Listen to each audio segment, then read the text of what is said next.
Well, good morning. And I'm Saunji Fyffe, and I wasn't here yesterday. I flew in yesterday afternoon. But I was asked by Elizabeth Boris, who's the director of the Center on Nonprofits and Philanthropy at the Urban Institute, to speak about a project that I work on called Perform Well, and to provide a demonstration of the project or the website.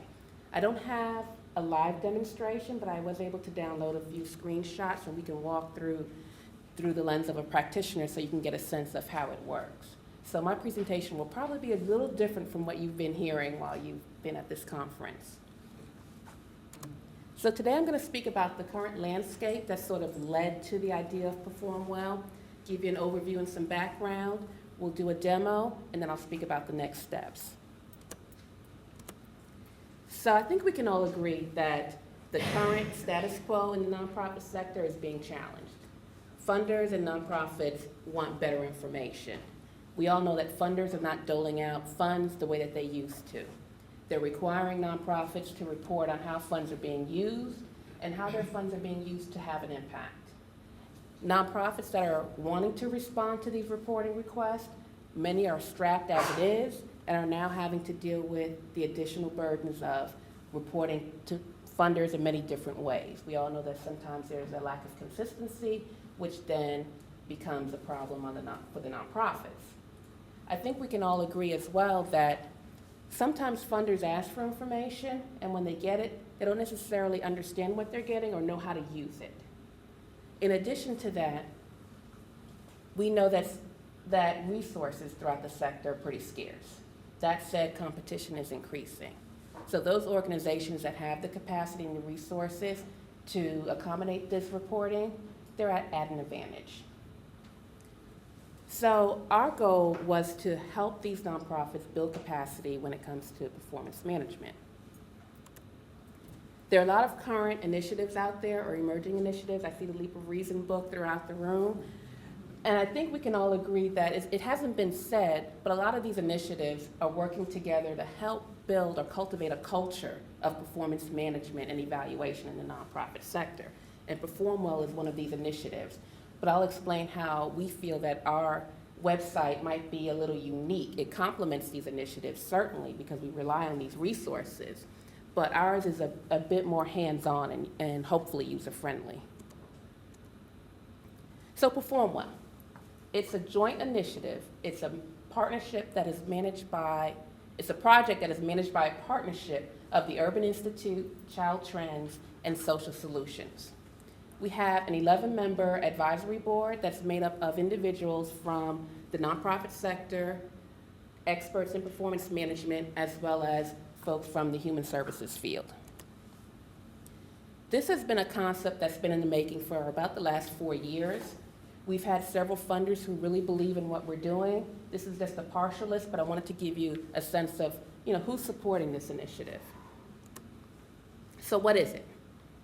It's a website. It offers a one-stop online resource for organizations that are looking to build their capacity and improve their ability to manage their performance. It contains a website that offers a menu of outcome measures with corresponding indicators, as well as immediate access to measurement tools that programs can begin using to start collecting their data. We do our research and we supply the content based on research-informed or evidence-based information. However, we try to translate it into what we call practitioner-friendly language. As you know, we've all read research papers and they're great, but when you're on the ground and you're trying to get work done, trying to decipher through all of that information can be quite time-consuming. So we try to break it down so that when they access our website, it's user-friendly, it makes sense, and they can immediately begin using or at least applying some of the strategies.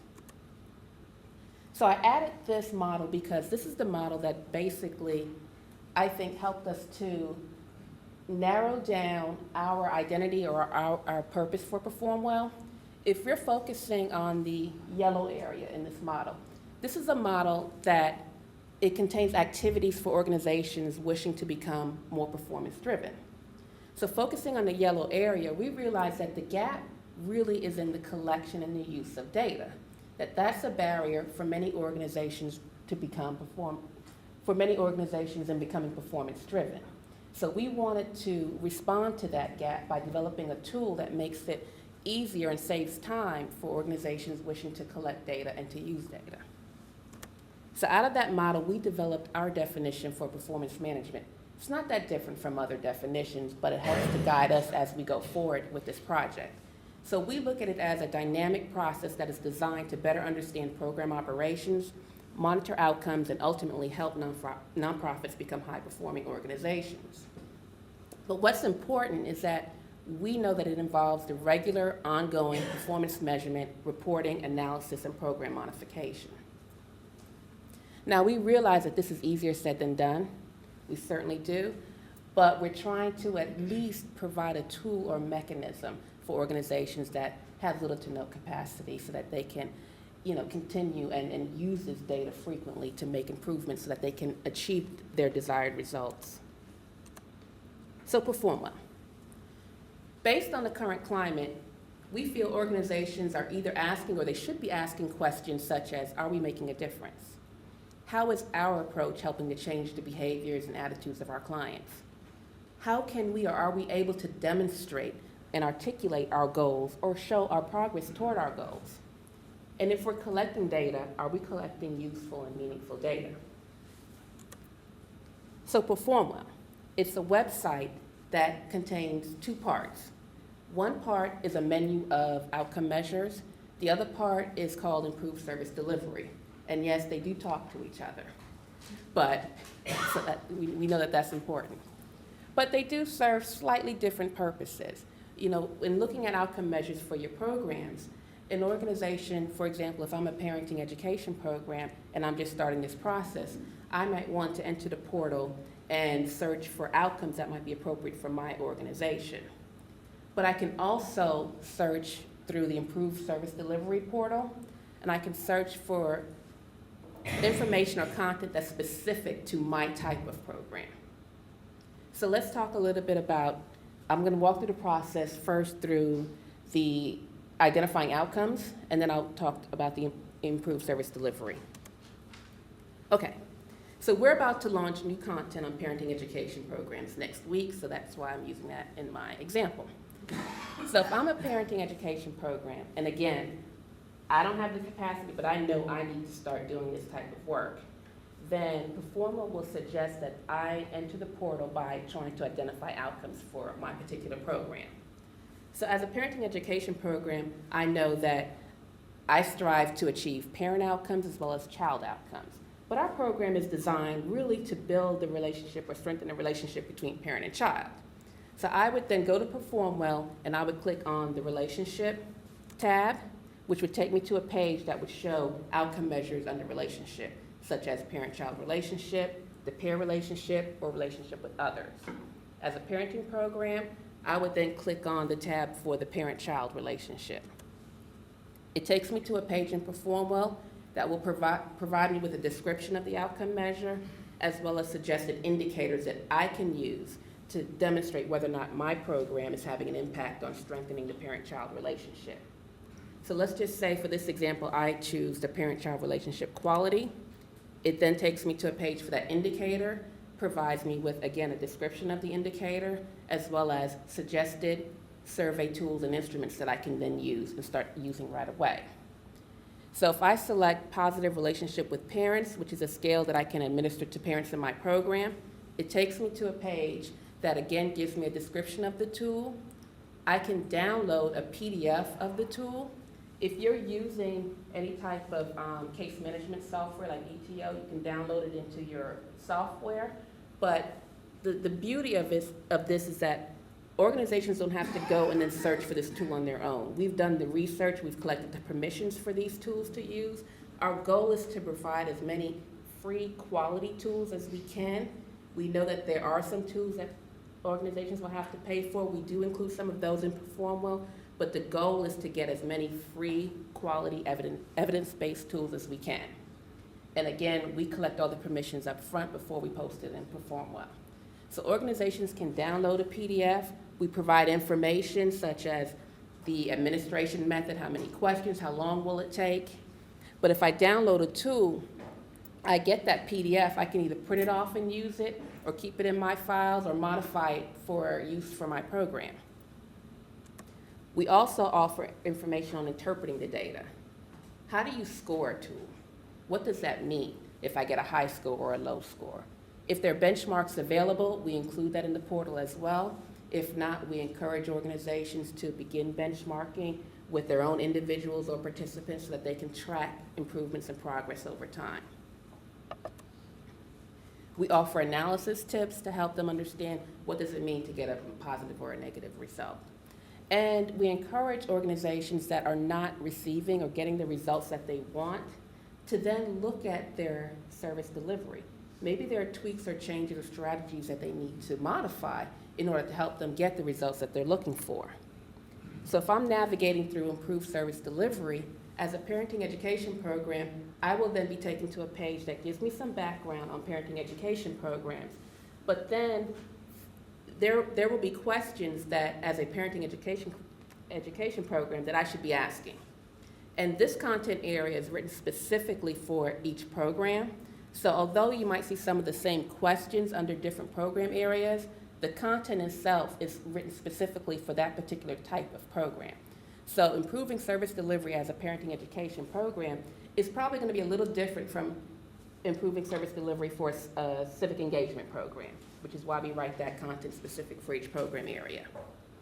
So if I want to click on one of these questions, it'll take me to, for example, to what extent is your program structured to address risk factors for child abuse or to meet the needs of program participants?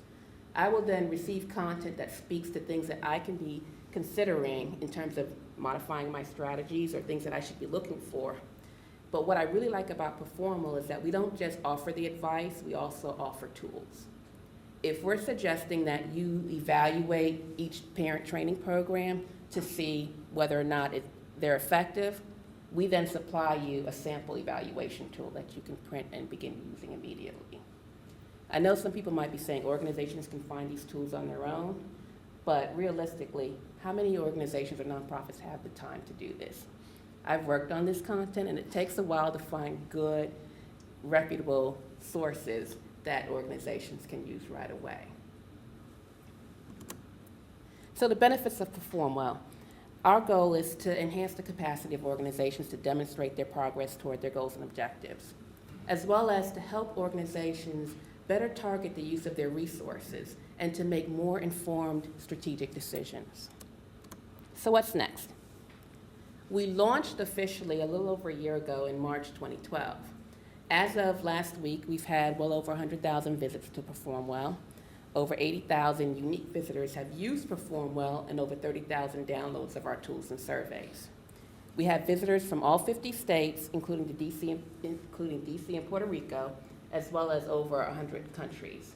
I think the top state users are California, New York, Texas, and the District of Columbia. And outside of the US, the top countries are the UK, Canada, and India.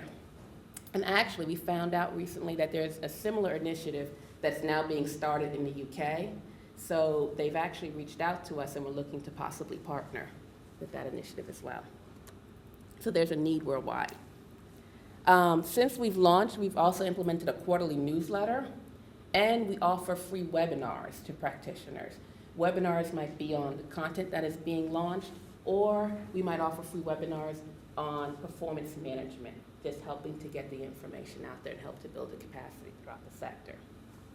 We're introducing ratings for our tools and measures so that if, we want to know, are you finding these tools and measures useful? If not, then we want that information as well. It's about getting data and using data. And we're looking to develop additional content on child care, gang prevention, and financial literacy in the immediate future.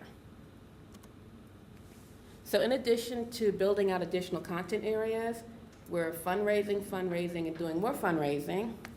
We're building our communications and social media capacity. We're beginning our usability testing starting hopefully next month. And we're hoping to also build communities of practice so that we can start linking organizations across the country with like programs so that they can start talking about best practices, results, sharing strategies, even comparing and seeing how their programs are functioning compared to other like programs. And we're hosting our first performance management conference in December of this year, and hopefully you will hear more about that. And we're looking for partnership opportunities. We're looking for partnership opportunities with organizations that may have content that's a fit for Perform Well. If you've done research and you have a tool that you think would be great, you'd like to see nonprofits use that tool, we'd love to have it. We're looking for funding to support the development of additional content areas. So that's all I have for you today. I'm sorry I didn't have a live demo, but please feel free to access our website. It's a free website, that's the other thing. And here's my information if you'd like to be in touch.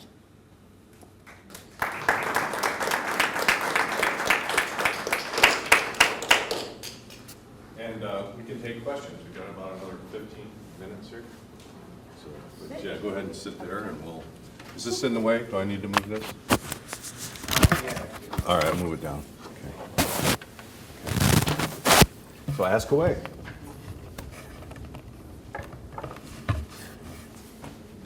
I'm never afraid to open.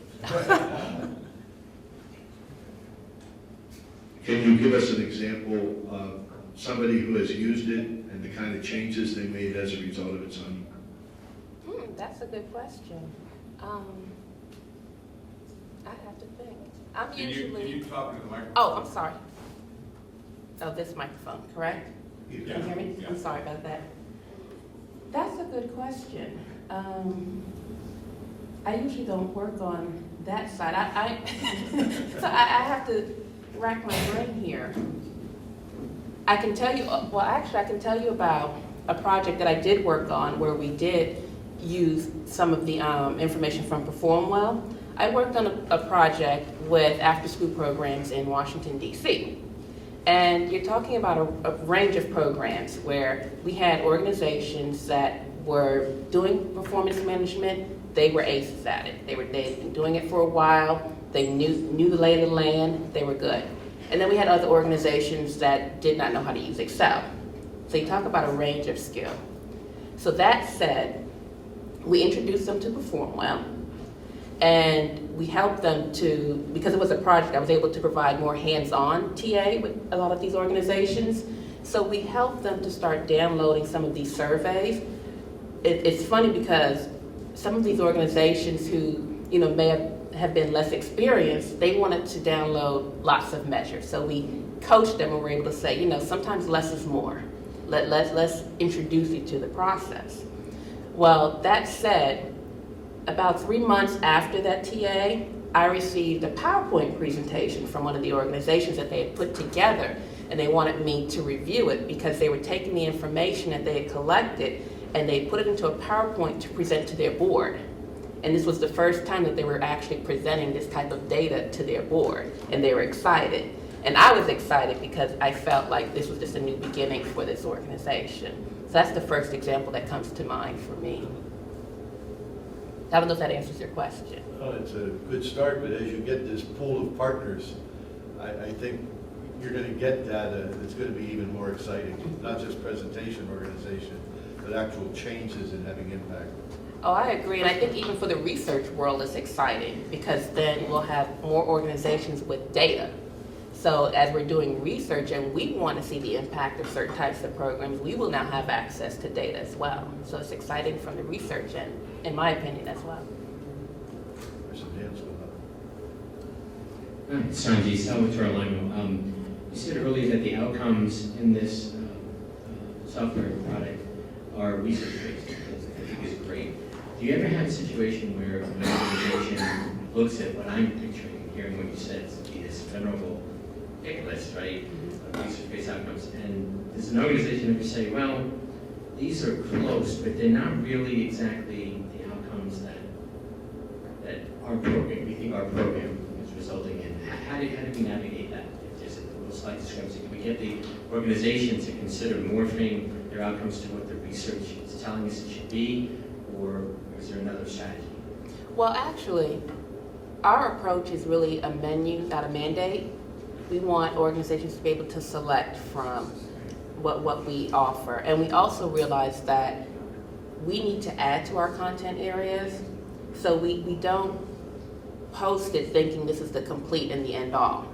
We do realize that we have to add to content. We might have to change content. Things do change over time.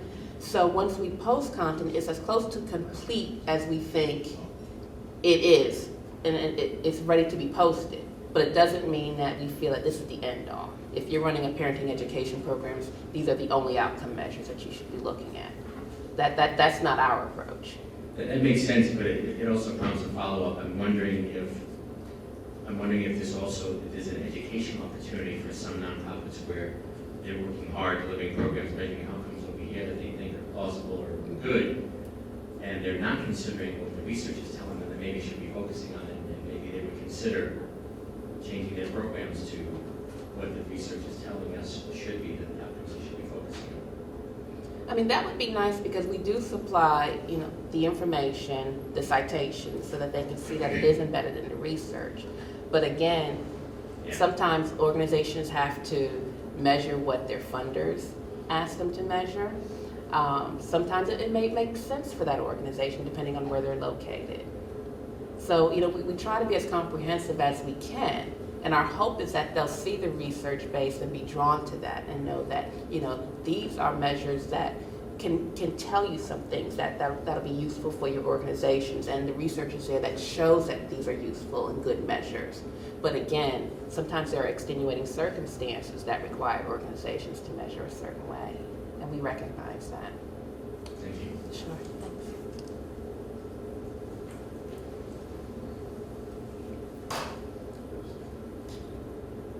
So Cecilia, with your work, is the intent to get to where that chart sort of flipped, where you can say, if you're X kind of an organization, you should be doing a certain type of, or taking a certain approach to the, is that Yes. your next step? This is, I'm sorry, is it working like that? The purpose was to allow an organizer and social entrepreneurs to say, okay, I want to assess social impact because I want to report this information to some stakeholder, so I can choose the cluster number 3 because it's useful and it contains models that are aimed at this purpose. So this is the main purpose. It could be useful for them. It could be, they could be helped in this way, because according to their needs, they can choose the most suitable cluster, and then within this, the most suitable model. So it's a kind of step that allow them to simplify the process of choosing models, since there are so many.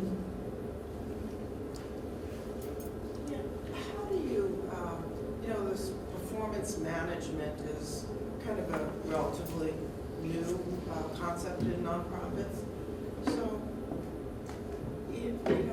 the idea is you know what you're aiming at, and through all your actions, programmatic and otherwise, that's kind of the center of the universe, that those indicators, whatever they are. So, with yours, I think the temptation with these sites is, well, let's use it to evaluate our program, not for performance management. So how do you kind of get people to think about, before you start collecting data, figure out what your program should be aiming at? You know what I mean? So it's kind of counterintuitive for a lot of nonprofits. Well, we've got a program, let's take a look and see how we're doing. I mean, we've talked about that, and it's one of those things. On the website, we do have information on performance management. We do try to provide some of that tutorial information, as well as through some of our webinars. We have webinars on performance management that we're hoping that a lot of our users will access and participate in, that speaks to that. But the best we can do is have that information on our website and hope that they'll read it. Right. And even with when we're writing the improved service delivery, we try to speak specifically to these are the steps you may want to take as a program, which is why it's there, in hopes that they won't just jump to evaluation. No, you need to collect this data, then use this data to make improvements, changes to your strategies. How are you, what curriculum are you using? Are you looking at that? We try to be really specific in how we present our information so that they won't just jump to the easy fix. and instead we'll read it and say, this is it, this is what we're missing, this is what we're not doing. All we can do is try to make it as user-friendly as we can and have that tutorial information available in hopes that programs won't bypass. How are you marketing all of how are you making the nonprofit sector aware of that? Well, we're actually, I think I put on here, we're really starting to work on our communications and our social media now. And we're really trying to put some resources into marketing. I think for the last few years, it's been content development. Let's get content, let's get content, let's get something to market. Marketing has been, I would say within the last 6 months, maybe a little bit longer, has now become a focus for us. Now, how do we get people turning to our site? So we have some staff that's committed to marketing. We brought in some folks that have that background, which I'm a former HR person, so I strongly believe that, people have marketing skills for a reason. We're really using social media, and we're really working through our webinars, because now we're building a following with our webinars. So now we have people that we can actually reach out to and get information to these organizations.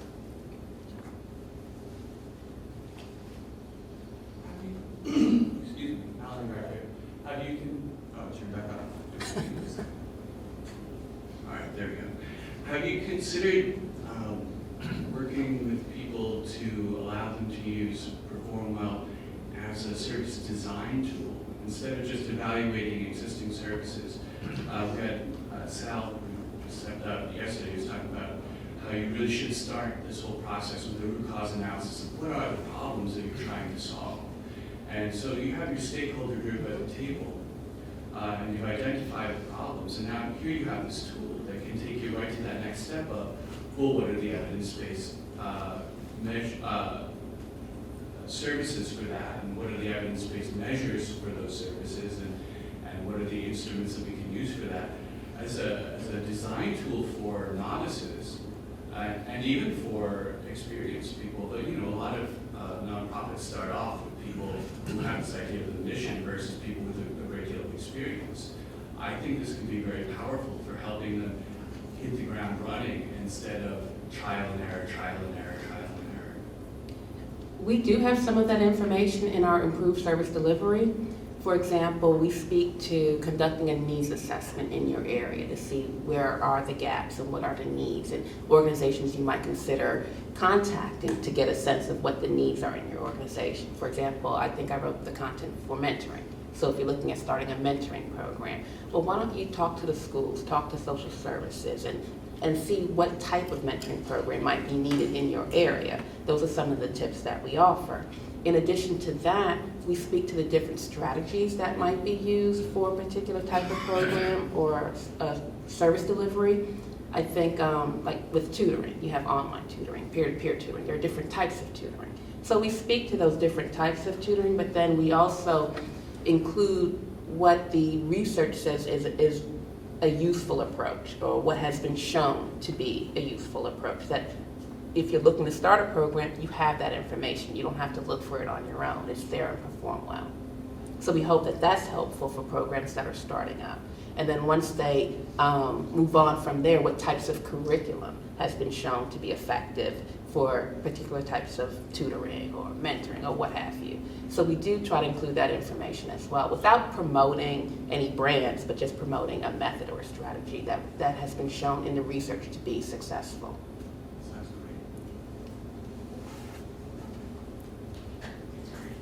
great. Bill Cleveland, and I've got a question actually for both of you. In the research that you've done, I know, Saunji, you specifically mentioned that funders might need help interpreting this data. Is there anything in the tools and the models that you've seen that could help, say, when you're approaching a funder and you know that you might be competing against different groups, to compare closely related with different groups? Like we had in this presentation, we had a group that was promoting an abstinence-only program to prevent teen pregnancy, and then we've got an organization that provides facilitation of car loans. And to me, you're looking at kind of similar but different programs. I mean, that to me contrasts with the performance of a symphony. It's also done by nonprofit, but very different from some of these more helping lift people up programs. I'm just wondering if you've seen things where you can actually compare different programs using the same kind of tools to help funders make a decision when, hey, we're going to give money to this. how do you compare when you have an apples and oranges situation? That's a good question. Well, with Perform Well, the goal is to help organizations to articulate whether or not they're having an impact and what does that mean. Now, for funders, the goal is to, hopefully funders will be able to read this information and determine for themselves whether or not they feel that this organization is actually effective and they can understand what the information that's being presented.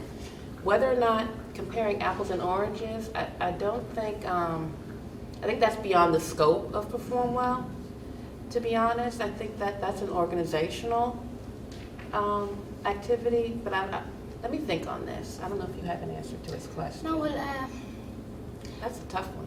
I think, well, I don't know if I get your question exactly. You ask if is it possible to compare programs or activities using these models, their models. That's the question, right? Yeah.